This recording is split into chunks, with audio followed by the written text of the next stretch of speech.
शिवपुर बस्ती विधानसभा में जहां पर हमारे साथ हैं यहां से विधायक श्री श्यामलाल गर्ग जी। आइए इनसे बात करते हैं। श्यामलाल जी, पहले तो हमें ये बताइए कि भाजपा को ऐसा क्या हो गया कि अपना जो है सीएम का उम्मीदवार को चेंज करना पड़ गया? चेंज करने का तो कोई विषय ही नहीं है। बिल्कुल अभी तक भाजपा ने अपना सीएम का कैंडिडेट तय नहीं किया हुआ था और ये विचाराधीन था कि हम सीएम का कैंडिडेट किसको बनाएं। संसदीय बोर्ड ने पहली बार इस पर विचार किया और सीधा सीधा डॉक्टर हर्षवर्धन को सीएम का कैंडिडेट के रूप में प्रोजेक्ट करने का निर्णय करके घोषणा कर दी। चेंज करने की तो बात इसमें है ही नहीं। मैं समझ नहीं पा रहा है बात कहाँ से आ गई। आप यहाँ से टिकट अपना शिवपुर बस्ती विधानसभा से पहले विधायक हैं और आमतौर पर ये देखा जाता है कि जो विधायक होता है वो दूसरी जगह भागता है, पर आप यहीं से दावेदारी करें तो आपने ऐसे क्या अच्छे काम यहाँ पर करेंगे? दूसरी जगह वो भागेगा जिसने काम नहीं किया। हमने इतने काम किए हैं कि कोई, मैं ये कहता हूँ कि कोई मंत्री भी दिल्ली सरकार का मेरे कामों से तुलना कर ले, उसने इतने काम नहीं किए हुए। आपके सामने ही ये सीवर लाइन की वजह से यहाँ के लोग 30 साल से भुगत रहे हैं, किसी ने परवाह नहीं की। कांग्रेस के एमएलए 10 साल रह के चले गए। हमने पीछे लग के ये जो सीवर लाइन जिसकी मेन ट्रक लाइन से कटी पड़ी है और ड्रेन से सीवर को ये बहा रहे हैं, जो नर्क पड़ा हुआ जिसकी वजह से इलाका, उसको करवाने में हमें कामयाबी हुई और उसका आधा पार्ट पूरा भी हो गया है। परवाना रोड पूरा हो गया है और अब कुछ ही दिनों में ये रानी बाग का नंबर भी इसके ऊपर लगने वाला है। वहाँ से करते हुए आ रहे हैं। अब जब ये काम हो जाएगा तो मैं समझता हूँ ये मेरी कॉन्स्टिट्यूंसी का सबसे बड़ा काम है जिस पर 60 करोड़ रुपये खर्च हो रहे हैं। नंबर 2, 33 कॉलोनी ऐसी है जिनमें रोड्स की बहुत बुरी हालत थी। 33 कॉलोनी की सभी road A to Z, total drain और टोटल इलेक्ट्रिसिटी की प्रॉब्लम। ये लेफ्टिनेंट गवर्नर से स्पेशल निधि लाकर 120 करोड़ रुपए मैंने इन पर खर्च करवाए हैं। ये मैं समझता हूँ एक ऐतिहासिक काम हुआ है। कोई ऐसा फील्ड नहीं। स्कूल को अगर आप लोग, हमारा सी ब्लॉक सरस्वती विहार का स्कूल टूटा हुआ पड़ा था, खंडर हालत में आज भी खड़ा हुआ है, किसी ने ध्यान नहीं दिया। बच्चे ऐसी हालत थी कि कभी भी वो खंडर गिर जाता, अब गिरना शुरू हो गया है तो बच्चों के साथ कुछ भी हो सकता है। हमने स्कूल शिफ्ट करवाया, उस स्कूल के एस्टिमेट बनवाए, नई बिल्डिंग बनाने के टेंडर करवाए और केवल मिनिस्टर ने इसलिए कि हमें इलेक्शन में उसका फायदा ना पहुँचे उद्घाटन करने से मना कर दिया और इसलिए उसकी बिल्डिंग बनने से अभी रुकी हुई है।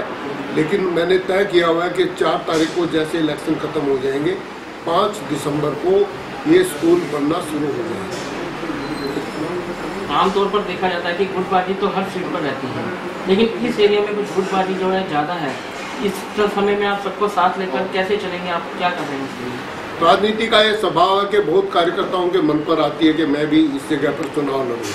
तो स्वाभाविक रूप से जैसे सभी पार्टियों में सभी जगह 70 की 70 विधानसभाओं में 5-6 कार्यकर्ता हर जगह होते हैं तो चुनाव लड़ने के इच्छुक होते हैं। तो जब तक टिकट का फैसला नहीं होता वो सब अपनी भागदौड़ करते हैं। वो करते भी रहना चाहिए, उसमें किसी के लिए बुरा मानने की बात नहीं।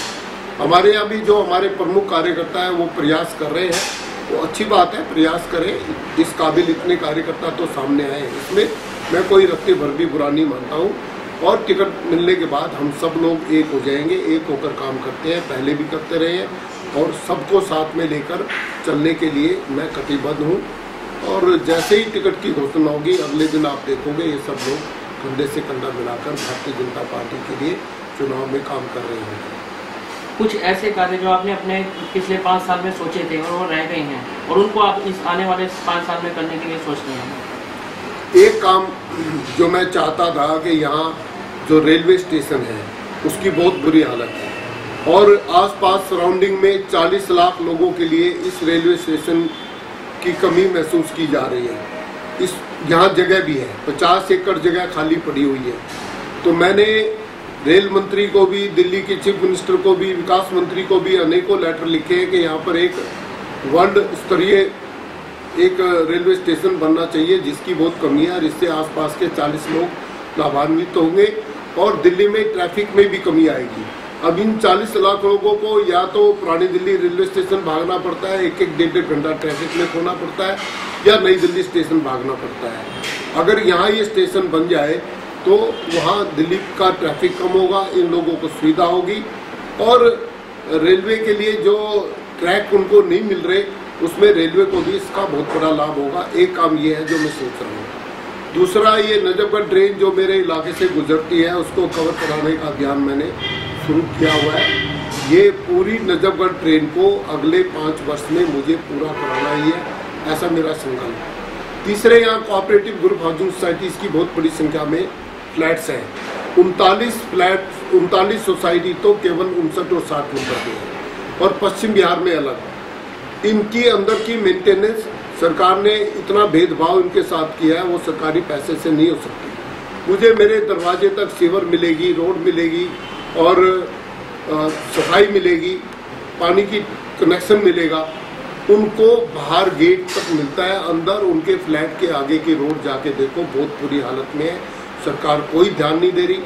तो मैंने ये तय किया कि अगले 5 वर्ष के अंदर हर हालत में कोऑपरेटिव ग्रुप हाउसिंग सोसाइटीज़ की अंदर की मेंटेनेंस का काम सरकारी पैसे से हो, ये मुझे करना है, ये मेरा लक्ष्य है। और क्षेत्र जो शिक्षा का है उसमें भी काफ़ी सुधार की ज़रूरत है। जितने भी सरकारी स्कूल हैं, इतनी बुरी हालत है। 5 साल में मैंने लग के जितने स्कूल हैं, हमारे यहाँ 12 स्कूल हैं, 12 के 12 स्कूल में 50-50 लाख रुपया खर्च करवाया है, लेकिन उससे कुछ होने वाला नहीं। वो स्कूल है जहाँ पर एस्बेस्टोस सीट आज भी लगी हुई है, वो ना बारिश में पानी को रोक पाती, ना गर्मी में गर्मी को रोक पाती। बच्चे बीमार भी हो जाते हैं, बारिश के दिनों में पानी भी नीचे आके टपकता है। उन एस्बेस्टोस सीट को हटाकर पक्की बिल्डिंग बनवाना, ये मेरा शिक्षा के क्षेत्र में दूसरा काम है। मैं समझता हूँ मैंने रोड और ड्रेन का काम तो काफ़ी हद तक पूरा कर लिया है, उसमें अगले 5 साल कुछ किसी को करने की जरूरत नहीं पड़ेगी। 5-10% काम है, वो तो वैसे ही हो जाता है।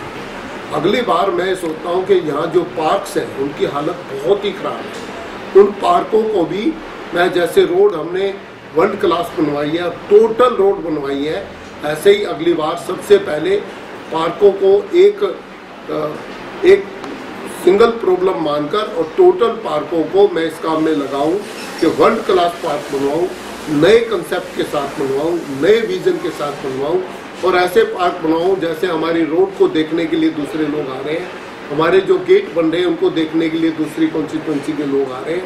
अगली बार हमारे पार्क भी ऐसे बने कि आसपास के लोग उनको देखने आए कि स्कूल बस्ती विधानसभा में पार्क इतने सुंदर कैसे बने। ये कुछ काम है जो अभी आपने देखा कि श्यामलाल गर्ग जी, जो कि जिन्होंने पिछले 5 सालों में जो कार्य किए हैं उससे वो पूरी तरह संतुष्ट हैं, जिसे देखकर उन्हें लगता है कि पार्टी से उन्हें टिकट और जनता से विजय श्री भी अवश्य मिलेगी।